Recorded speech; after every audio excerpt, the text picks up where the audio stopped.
Great to have you with us again on Yankees Baseball tonight. Normally, this is the time we get into the social media mailbag, but we are taking it live to the studio audience here at the Yogi Berra Museum and Learning Center. So let's get to question number one. Sir, what is your name and what is your question? My name is Chuck from Park Ridge, New Jersey, and my question is, it's for the panel, in light of no players being inducted into the Hall of Fame, who suffers more? Do you think Major League Baseball suffers more or the city of Cooperstown and the museum itself? Jack, what do you think? Cooperstown suffers more because I've been to those election, induction, enshrinements, and it's a beautiful weekend, and there are a lot of people who run small businesses there, and they rely on that weekend to maybe make their season. As far as Major League Baseball goes, I don't think Major League Baseball suffers because, for me, this shows that the process worked. It should be hard to get into the Hall of Fame, and I think no one getting elected this year showed how hard it is. I do wonder, Flash, what some of the players think, the ones that are enshrined, that go there. It's a little different feel for them when nobody gets elected. Well, it's going to be a different ceremony, that's for sure, but I'm sure there are guys on the ballot who are thinking, you know, this might have been my year to get in, so it's going to be a big deal for them that no players got in. But I'm with Jack. This is not a bad thing for Major League Baseball. The Hall of Fame should be the toughest thing to get into,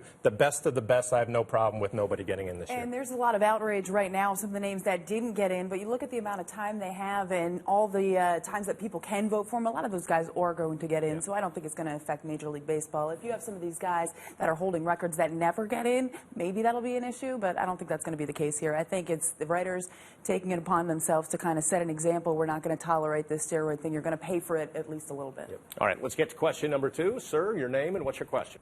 Do you guys think that Kevin Youkilis will be more of a one-year rental until A-Rod is fully healthy, or do you think he'll be, re-signed in 2014, depending on his productivity level? Well, a lot of it, that's a good question, because how productive can he be? I think a lot of, let's be honest, he's going to get a lot of at-bats. Well, he's going to get a lot of at-bats the first half of the season for sure. I mean, the Yankees, best case scenario, Kevin Youkilis has a great first half. Alex Rodriguez comes back, and then you find at-bats for Youkilis in other spots, maybe DHing a little bit.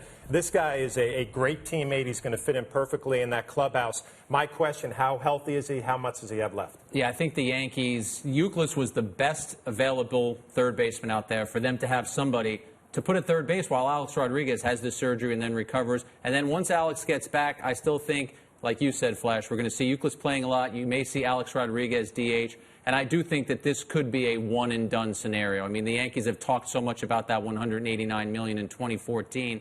I'm not sure you're going to see Youkilis in pinstripes beyond 1 year. And early on, obviously, when Alex does get back, he's going to have to DH quite a bit just to make sure he doesn't put too much strain on that hip. But you look at Youkilis, and he's a guy that wants to play every day. Obviously, for this season, he would be happy DHing a little bit. But you look at this team and the way it's constructed as a whole, Alex Rodriguez's contract moving forward. You look at the salary situation moving forward, and you also look at the fact that Kevin Youkilis, if he can still play, is probably going to be a guy that doesn't want to take a pay cut and that wants to play every day. And if that's the case and it's one and done with the Yankees, he's auditioning for a job somewhere else next year and a nice contract as well. All right, question number three, sir. What do you have for us? My question is for the panel. Will Derek Jeter's injury limit the amount of games he will play at shortstop this season? And is there a chance he'll move to another position?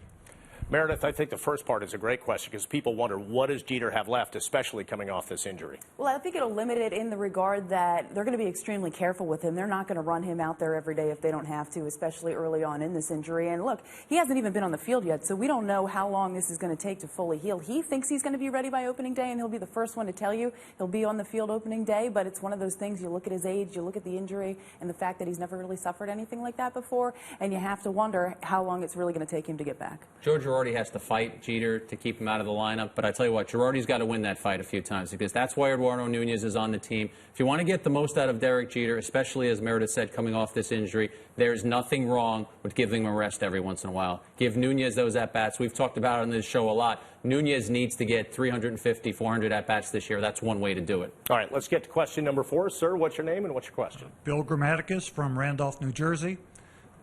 It's been determined for 2 months that A-Rod needs surgery. Why hasn't he had surgery yet?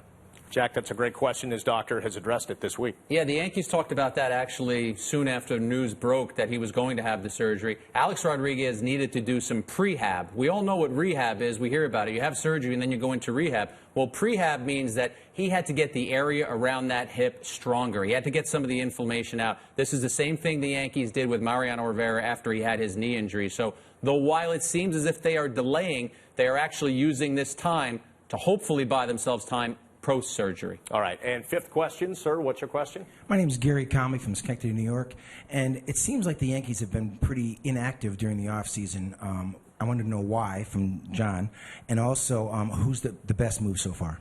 Flash, what do you think? Well, I mean, the Yankees have been inactive, but they addressed their needs that they needed to do, which was bring back Pettit, Kuroda, guys like that, fortify their rotation. Obviously, there are financial constraints for 2014. We all know about that. I think the Yankees are in good shape right now. I mean, they've lost some power, but their rotation, their bullpen is the same. They're going to be a different-looking team with speed and defense a little bit, Meredith, but I think they have enough to win. Yeah, and you know what? You say they haven't done much. Well, they had a lot of guys under contract, so they really didn't have to do all that much. And you look at their starting rotation, they brought Kuroda back. Andy Pettit is coming back again. Aside from the hole at third base created by Alex Rodriguez, they didn't have a lot of wiggle room monetarily. They did fill the right field void with Ichiro, but they weren't going to bring Nick Swisher back at that price. So it may look to the fans like they didn't do a whole lot, but they had a lot there that they had to use whether they liked it or not.